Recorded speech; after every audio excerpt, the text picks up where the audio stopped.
शिवपाल यादव ने तंज कसते हुए कहा है कि जहूराबाद से ओपी राजभर दोबारा विधायक नहीं बन पाएंगे। वहीं आरोप भी लगाया कि ओपी राजभर बीजेपी के टच में हैं। वो बीजेपी से कभी अलग हुए ही नहीं, यानी राजभर बीजेपी की बी टीम है। और इसे लेकर ओपी राजभर ने भी फौरन पलटवार किया। राजभर का कहना है कि वो किसी से नहीं डरते। 2027 में क्यों, 2024 में चुनाव लड़ ले। क्या शिवपाल नहीं जानते कि उन्हें खुद अखिलेश ही बीजेपी की बी टीम कहते थे? तो सवाल वही, चाचा की रणनीति, राजभर को चुनौती। शुरू करेंगे डिबेट, पहले ये रिपोर्ट।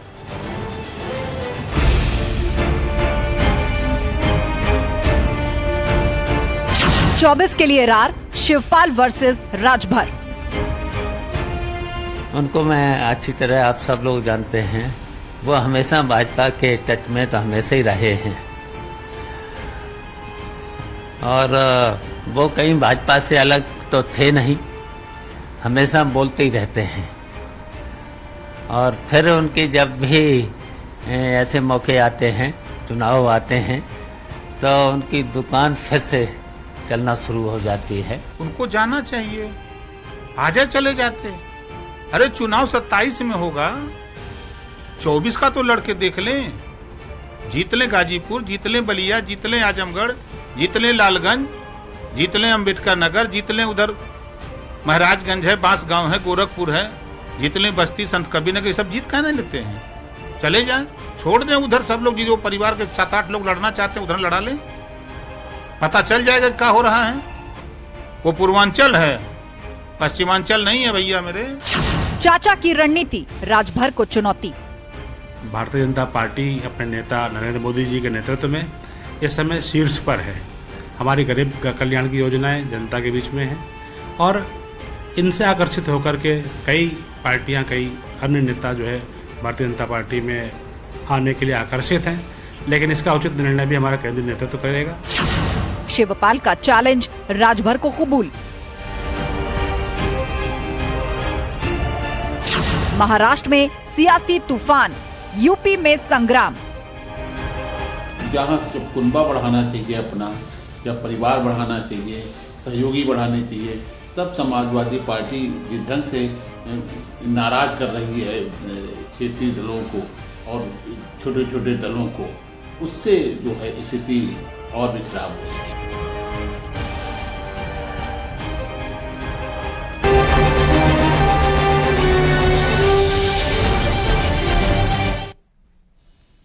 और अब वक्त है आज महाबहस के 3 राउंड के सवाल का। एक एक करके वो सवाल आपके सामने, जो हम आज सभी मेहमानों के सामने उठाने जा रहे हैं। शिवपाल की रणनीति, राजभर को क्यों चुनौती? ये सवाल हम अपने सभी मेहमानों से पूछेंगे। आखिर शिवपाल यादव ने जिस तरह से ओपी राजभर को निशाने पर लिया है, शिवपाल का चैलेंज राजभर देंगे 24 में जवाब। ओपी राजभर कह रहे हैं 2027 तक जाने की क्या जरूरत है, 24 में ही देख लीजिएगा। आइए जहूराबाद। और सवाल नंबर 3, 2024 की जंग राजभर किसके संग? ओपी राजभर जिस तरह राजनीति में अपने सहयोगी बार बार बदलते रहे हैं, तो अब 2024 में वो परमानेंटली किसके खेमे में जाते हैं? चर्चा के लिए गेस्ट पैनल हमारे साथ जुड़ चुका है। हमारे साथ अनिला सिंह जी हैं, बीजेपी की प्रवक्ता, दीपक मिश्रा जी हैं, नेता समाजवादी पार्टी, अनिल दुबे जी हमारे साथ जुड़ गए हैं, आरएलडी के प्रवक्ता, अरुण राजभर जी हमारे साथ हैं, सुभाषपा के प्रवक्ता, और निरंजन पोद्दार जी राजनीतिक विश्लेषक हमारे साथ हैं। आप सभी मेहमानों का बहुत बहुत स्वागत है। चर्चा की शुरुआत करते हैं और सबसे पहले सवाल लेकर चलते हैं अरुण राजभर जी के पास। अरुण जी बताइए, शिवपाल यादव जिनको लेकर ओपी राजभर कह रहे थे कि वो तो खुद भाजपा में शामिल हो सकते हैं, सपा टूट जाएगी, पार्टी के कई विधायक बीजेपी में चले जाएंगे, अब ओपी राजभर को चैलेंज कर रहे हैं शिवपाल यादव कि आप जहूराबाद से चुनाव लड़ करके दिखाइए। पहले आप तो वहीं नहीं जीत पाएंगे। देखिए, चाचा अपनी ताकत और पूरी तैयारी करके अपनी एक पार्टी बना करके उन्होंने आजमा लिया है कि हमारे पास कितनी क्षमता है और हमें कितना लोग स्वीकार कर रहे हैं। चाहे 2019 का चुनाव रहा हो, चाहे 2017 का चुनाव रहा हो, धक्का मार के भगाने वाले लोग मंचों से धक्का मार के जब बाहर किया था, तो चाचा को पत्र किसने थमाया था कि जाइए आप स्वतंत्र हैं, आपको जहां सम्मान मिलता है वहां लीजिए। जब सिक्योरिटी मिली, बंगला मिला, तो आरोप किसने लगाया कि ये भारतीय जनता पार्टी के बी टीम है? यही समाजवादी पार्टी के लोग लगाए। और चाचा को यह पता है कि हमारी हैसियत कितनी है, क्योंकि उन्होंने चुनाव लड़ करके देखा है और अपनी एक पार्टी संगठन बना करके भी देखा है। इनके पास कोई बचा नहीं है। इनके सारे लोग, चाचा के लोग भाजपा के साथ चले गए हैं, वो बीजेपी को जिताने में लगे हुए हैं। ये तो चाचा को अब भी पता है कि हम 2024 में भी कुछ नहीं कर पाएंगे और 2027 में भी कुछ नहीं कर पाएंगे। अभी हाल ही में लोकसभा चुनाव छोड़ दीजिए, उपचुनाव हुए हैं। चाचा कितने ताकतवर थे कि रामपुर में अपने बड़े वाले नेता को चुनाव नहीं जितवा पाए। अभी हाल ही में जितने उपचुनाव हुए हैं, चाचा इतने ही ताकतवर थे, क्यों नहीं जितवा लिए? तो हालात ये है कि चाचा के पास अब दम नहीं बचा है और चाचा की जो क्षमता है अब वो जनता के बीच में वो खत्म हो चुका है। माननीय ओम प्रकाश राजभर जी की ताकत को अब जनता ने स्वीकार करना शुरू कर दिया है। हमारी ताकत नहीं होती तो ये क्यों नहीं पश्चिम में 2022 में चुनाव जितवा लिए? पश्चिम में इनके पास क्यों नहीं अपने इटावा में, इनके मैनपुरी जिले में 2 सीटें भारतीय जनता पार्टी कैसे जीत गई? ये सभी सीट जीत लिए होते, एटा में जीत लिए होते, अलीगढ़ में जीत लिए होते, सीधे तौर पर शिवपाल यादव को निशाने पर लिया। अरुण राजभर जी, आपको रोक रही हूँ। हमारे साथ दीपक मिश्रा जी भी हैं समाजवादी पार्टी का पक्ष रखने के लिए। दीपक मिश्रा जी, ओपी राजभर भी कह रहे हैं और अरुण राजभर को तो आप सुन ही रहे थे। ओपी राजभर का ये कहना है ये पूर्वांचल नहीं है साहब, ये पश्चिमांचल नहीं है साहब, ये पूर्वांचल है। जिस तरीके से आप जहूराबाद का नाम ले रहे हैं, 27-24 नहीं, अभी आकर के देख लीजिए कौन चुनाव जीतता है।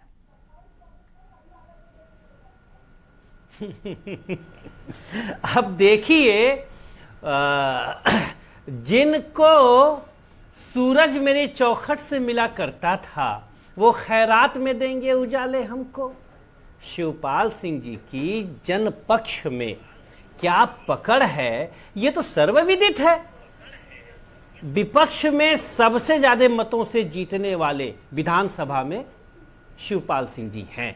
तो आप कम से कम अपनी राजनीतिक कवायदों में जो अनैतिक है उस कवायद में कम से कम आप लोकतंत्र की मर्यादाओं का तो उल्लंघन न करें। मैं अभी अपने अनुज राजभर जी को सुन रहा था। शब्दावलियों में भाव भंगिमा देखनी चाहिए। हम लोग राजनीतिक डिबेट कर रहे हैं, लोग हमें देखते हैं, हमारा अनुकरण करते हैं। ऐसी शब्दावली, ऐसी भाव भंगिमा कुछ तो होना चाहिए। अच्छा, आदरणीय राजभर जी ने कहा कि शिवपाल जी भाजपा में जा रहे हैं, इतने विधायकों के साथ जा रहे हैं। शिवपाल जी अपना पक्ष नहीं रखेंगे? कब शिवपाल जी भारतीय जनता पार्टी के दफ्तर में गए? ठीक है, अफवाहें उड़ती रही, भारतीय जनता पार्टी तो सिद्धहस्त है ना, यह तो रावणी परंपरा की पार्टी है, 5 मुंह कुछ 5 मुंह कुछ। और मुझे ठीक से कह सकता हूं, और ये छोटे मोटे व्यक्ति का आरोप नहीं है, देश के बहुत बड़े नेता, लोकमानस के चितेरे जिनको कहा जाता है, जयप्रकाश नारायण ने जी का वक्तव्य है, उस दौर में भी प्रासंगिक था, इस दौर में भी प्रासंगिक है। तब भाजपा नहीं थी, जनसंघ था इनकी मात्र पार्टी। उनके लिए कहा था कि यह अफवाहों की राजनीति करने में माहिर लोग हैं। यह उस वाक्य में आस्था रखते हैं कि अफवाहों में होता कुछ नहीं, पर अफवाहों से होता बहुत कुछ है। तो ये अफवाह उड़ाने वाले लोग हैं। हाँ, राजभर जी ने बयान दे दिया। अब जनता ने पूछा कि भाई आपने कैसे कह दिया शिवपाल जी भाजपा में जा रहे हैं, तो क्या बोलेंगे? तो वही बोल रहे हैं। अच्छा, ठीक है, कुल मिलाकर आप ये कहना चाह रहे हैं कि ये अफवाह उड़ाई जा रही है, अफवाह उड़ाई जा रही है। और भाजपा को अभी अभी आपने 10 सिर वाला कहा। अनिला सिंह जी, मेरी सबको राम राम। और दीपक जी, इस प्रकार की टिप्पणी की अपेक्षा मैं आपसे नहीं कर रही थी। अगर भारतीय जनता पार्टी, आप कह रहे हैं कि रावण की मानसिकता, रावण की परंपरा को निभाने वाली भारतीय जनता, मैंने रावण नहीं कहा, मैंने दशाननी परंपरा का 10 मुंह निर्माण हो रहा है, उसके संग्राम में आहुति देने वाला कौन सा राजनीतिक दल था? वो राजनीतिक दल था जिसने कार सेवकों को गोलियों से भून दिया था। मौलाना मुलायम सिंह यादव जी यही कहलाना वो पसंद करते थे, सरयू नदी को लाल कर दिया था और ये कहा कि संविधान को बचाने के लिए अगर मुझे दोबारा कार सेवकों के ऊपर गोलियां चलानी पड़ेंगी तो मैं बिल्कुल चलाऊंगा। तो रावण की परंपरा को निभाने वाली कौन सा राजनीतिक दल है, अपने गिरेबान में झांकिए। ठीक है, तो जो बिन पैंदे के लोटे की तरह इधर से उधर लुढ़कते हैं, उनका प्रतिनिधित्व जो आप यहाँ पे आज बैठकर कर रहे हैं, तो कृपया भाषा की मर्यादा को भी समझिए। हम गर्व से कह सकते हैं कि हमने भगवान श्री राम के मंदिर के निर्माण के लिए जितनी डिबेट करी है, जितना संघर्ष किया है, और किसी राजनीतिक दल ने किया ही नहीं है। तो हम भगवान श्री राम को जानते मानते हैं और उनके वो धर्म क्या है वो भगवान श्री राम ने बताया, उस पर चलते हैं। ठीक है, रुक करते हैं अनिल दुबे जी का, आरएलडी प्रवक्ता हमारे बीच में है। अनिल जी, विपक्ष एक तरफ तो कह रहा है कि हमारा गठबंधन है, विपक्षी एकता की मिसालें दी जा रही हैं, लेकिन ओपी राजभर पहले ही अलग हो गए। अब आरएलडी के लिए चर्चा चल रही है कि कभी कांग्रेस के साथ जा सकती है, कभी एनडीए के साथ जा सकती है। 24 आते आते तो खेमा मजबूत होना चाहिए, लेकिन ऐसा लग रहा है कि फिसलता जा रहा है हाथ से।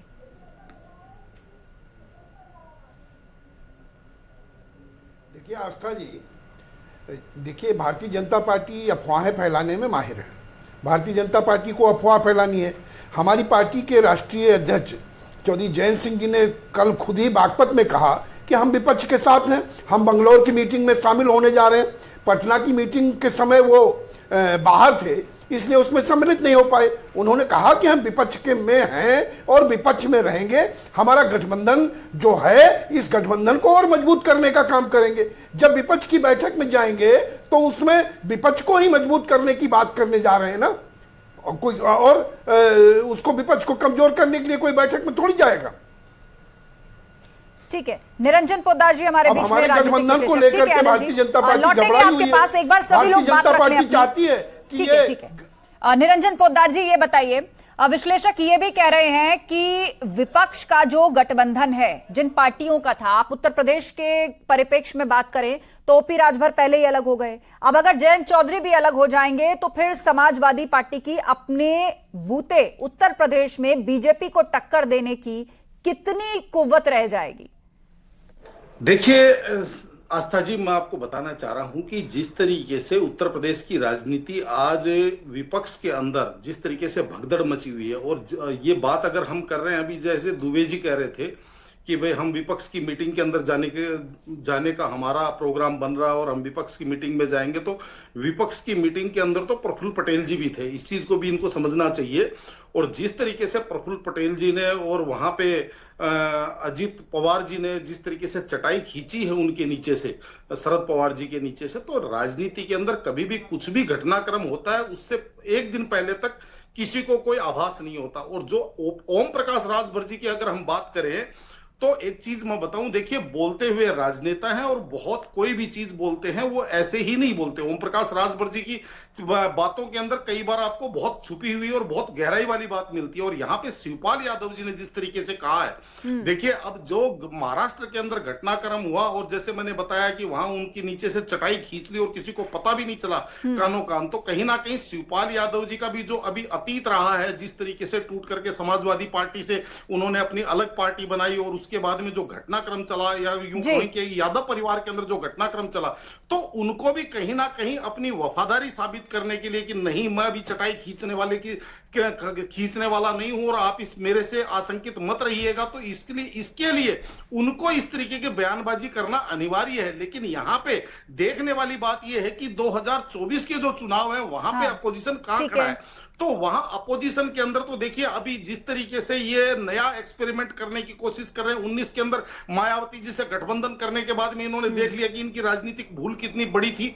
अब दोबारा इनके कुछ नेता एसटी हसन जी कहूं या जो इनके मुस्लिम सांसद हैं, वो ये कह रहे हैं कि बीएसपी के साथ गठबंधन होना जरूरी है, क्योंकि इनको ऐसा लग रहा है अब एक तरफ कुआं और दूसरी तरफ खाई। अगर ये बीएसपी के तो आप कुल मिला के ये कह रहे हैं कि उत्तर प्रदेश के अंदर समाजवादी पार्टी की जो मौजूदा स्थिति है वो काफी फंसी हुई है। दीपक मिश्रा जी, एक समय पर यूपी चुनाव के बाद की बात कर रही हूं, जो आपका गठबंधन था, धीरे धीरे करके दल अलग हुए, आपने ओपी राजभर को बाहर का रास्ता दिखा दिया, महान दल आपसे अलग हो गया, अब अटकलें आरएलडी को भी लेकर लग रही हैं, तो कहीं ऐसा तो नहीं है अब आपको कहीं ना कहीं अपने खेमे को मजबूत करने के लिए कड़ी मशक्कत करनी पड़े? उस वक्त की जो नाराजगियां थी, आपको लग रहा था कि अपने दम पर या आरएलडी के साथ मिलकर के काम चल जाएगा 24 के अंदर, केंद्र में चुनाव लड़ना है, लेकिन अब ओपी राजभर जिस तरीके से शिवपाल यादव को निशाने पर ले रहे हैं, या उन्होंने साफ कहा है कि पूर्वांचल में हमारे बगैर किसी का बेड़ा पार नहीं हो सकता, आपने एक एक करके अपने खेमे के लोगों को नाराज किया, अब 24 आते आते आपको ये बहुत भारी पड़ जाए?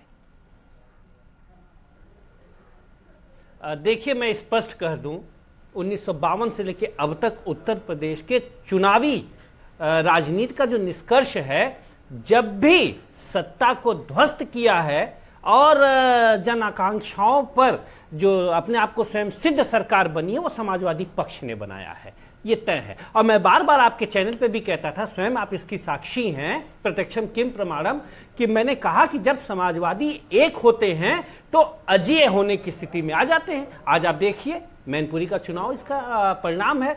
और मैं अभी आदरणीय अनिला जी को सुन रहा था, मैंने दशाननी परंपरा की बात की। आनंद माने मुंह भी होता है और आनंद माने दिशाएं होती हैं। पांच मुंह कुछ, यह अनावश्यक रावण को ला दी।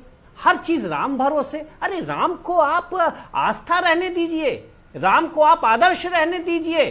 राम ने समाजवादी शासन व्यवस्था लागू किया था। तुलसीदास जी ने कहा है ठीक है कि बैर न कर काहू सन कोई, राम प्रताप विषमता खोई। आपकी अर्थव्यवस्था ऐसी है कि विषमता ठीक है दीपक जी, आप तुलसीदास जी की चौपाइयों को दोहरा रहे हैं, उसका उदाहरण प्रस्तुत कर रहे हैं, लेकिन आप ही के पार्टी के नेता स्वामी प्रसाद मौर्य तुलसीदास जी को लेकर क्या क्या कहते रहे, रामचरितमानस को लेकर वो गाए बगाए किस तरह की बातें करते रहे हैं।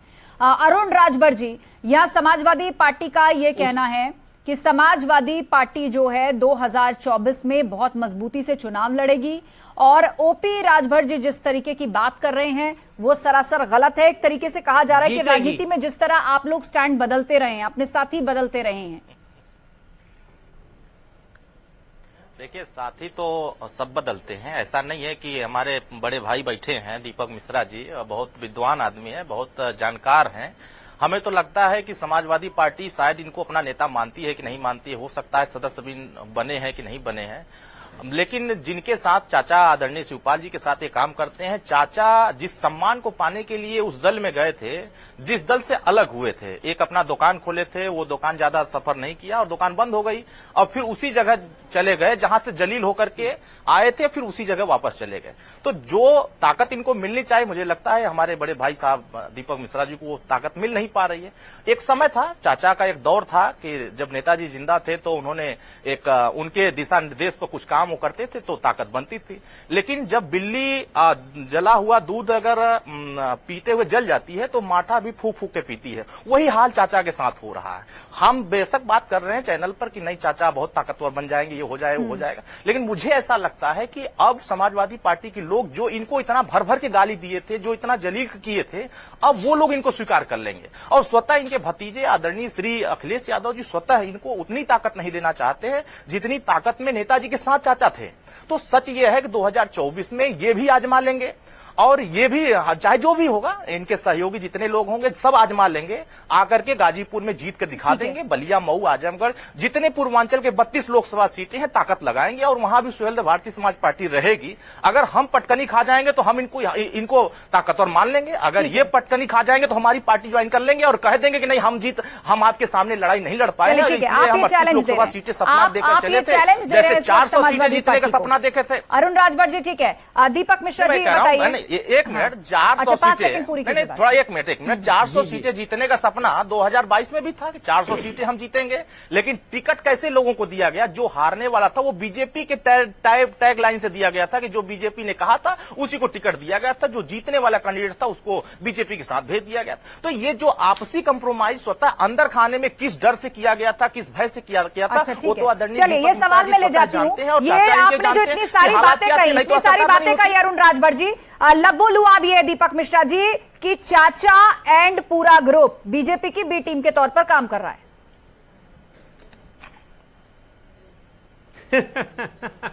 कौन कह रहा है? नहीं, ये बता दें कि इनके जितने लोग अलग हुए थे वो कहां के चले गए? प्रश्न चिन्ह के दायरे में अरुण भाई सुन लिया, बताते जवाब दिया जाएगा, ऐसा नहीं है।